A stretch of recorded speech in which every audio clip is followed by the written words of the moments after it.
অভ্যুত্থানে পরিণত হয় এবং বাংলাদেশের জনগণের বুকের উপর চেপে বসা 16-17 বছরের একটা জালিম শাহীর পতন ঘটে।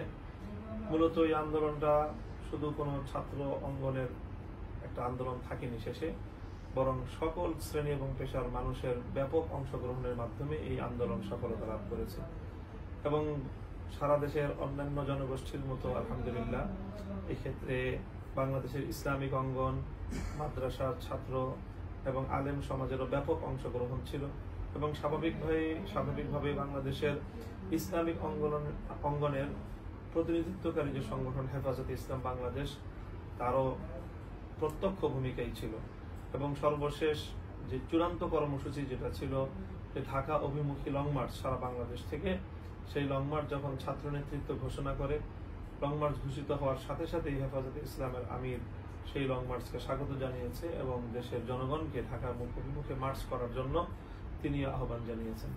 কাজে এই সকল ঘটনাগুলো থেকে স্পষ্ট হয় যে হেফাজতে ইসলামের অংশগ্রহণটা কতটা ছিল এবং প্রায় গণমাধ্যমের সূত্রে আমরা ইতিমধ্যে যে তথ্য পেয়েছি 5 শতাধিক মানুষ এই আন্দোলনে শাহাদাত বরণ করেছেন।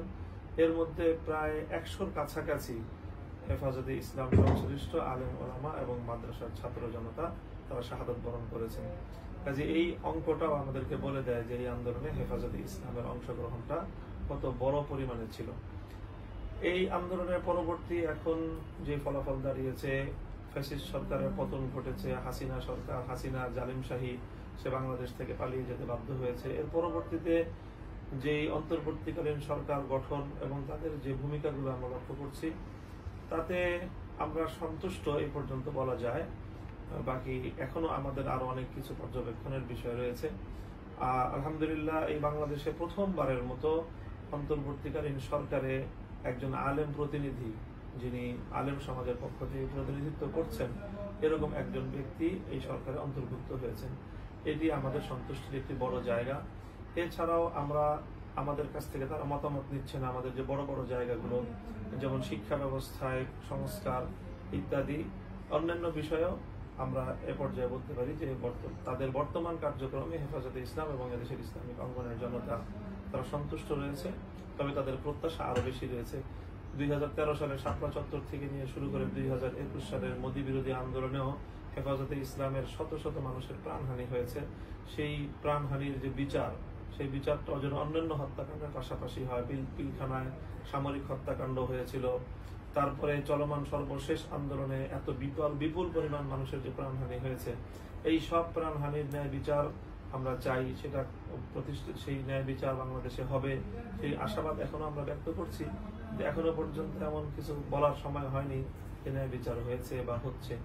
আমরা আশা করি যে বর্তমান সরকার এবং যারা অভ্যুত্থানকারী তাদের অংশীদারিত্ব ব্যাপকভাবেই রয়েছে অন্তর্বর্তীকালীন সরকারে, তারা আশ্বাস দিচ্ছেন যে তারা বিচারটা করবেন। কাজে আমরা তাদের উপর আশাবাদ রাখতে চাই এবং আমরা আশাবাদী যে তাদের এই প্রত্যয়গুলো, তাদের এই অঙ্গীকারগুলো তারা পূরণ করবেন। আগামী দিনে আমরা হেফাজতে ইসলাম সরকারে অংশগ্রহণ করবে কিনা বা ভূমিকা রাখবে কিনা, এই বিষয়টা আসলে হেফাজতে ইসলাম প্রত্যক্ষ রাজনৈতিক কোনো সংগঠন না। হেফাজতে ইসলাম একটি অরাজনৈতিক সংগঠন। তবে হেফাজতের মধ্যে যারা আমরা কাজ করি তারা প্রায় প্রত্যেকেই কোনো না কোনো রাজনৈতিক সংগঠনের সাথে সম্পৃক্ত। তো আমরা মূলত হেফাজতে ইসলামের ব্যানারে না হলেও হেফাজতের নেতাকর্মী এবং দায়িত্বশীলরা অনেকেই বিভিন্ন রাজনৈতিক ব্যানারে আমরা রাজনীতিতে প্রত্যক্ষভাবে অংশগ্রহণ করে থাকি এবং সেই হিসাবে আমাদের হেফাজতের বাইরে ভিন্ন কোনো অ্যালায়েন্স, রাজনৈতিক অ্যালায়েন্স হয়তো আমরা গঠন করার চেষ্টা করছি। যদি সেইভাবে গঠিত হয় তাহলে আমরা আশা করি যে আগামী নির্বাচন এবং নির্বাচন পরবর্তী যে সরকার আসবে সেই সরকারে আমাদেরও একটা পার্টিসিপেশন বা আমাদের গুরুত্বপূর্ণ একটা অংশগ্রহণ থাকবে। সেখানে হয়তো আমরা ভূমিকা রাখার চেষ্টা করব, ভূমিকা রাখতে পারবো। তবে হেফাজতে ইসলাম প্রত্যক্ষভাবে নিজের নামে রাজনীতিতে অংশগ্রহণ করার কোনো অবকাশ রাখে না। হেফাজতের নেতাকর্মীরা মাঠে ময়দানে তারা অন্যান্য রাজনৈতিক ব্যানারে ভূমিকা রাখছে এবং নির্বাচনের অংশগ্রহণের প্রস্তুতি তারা গ্রহণ করছে এবং আমরা আশা করছি যে সেই নির্বাচনে আমরা সম্মিলিত কোনো একটা প্ল্যাটফর্ম গড়ে হেফাজতে যেরকম আমরা সকলে ঐক্যবদ্ধ রয়েছি, এমন একটি রাজনৈতিক ঐক্যবদ্ধ প্ল্যাটফর্ম করতে পারলে আমরা ইনশাআল্লাহ আগামী দিনে সরকার গঠনে এবং পরবর্তীতে রাষ্ট্র পরিচালনায় আমরা আমাদের ভূমিকাটুকু পালন করতে পারবো, সেই আশাবাদ আমরা ব্যক্ত করছি।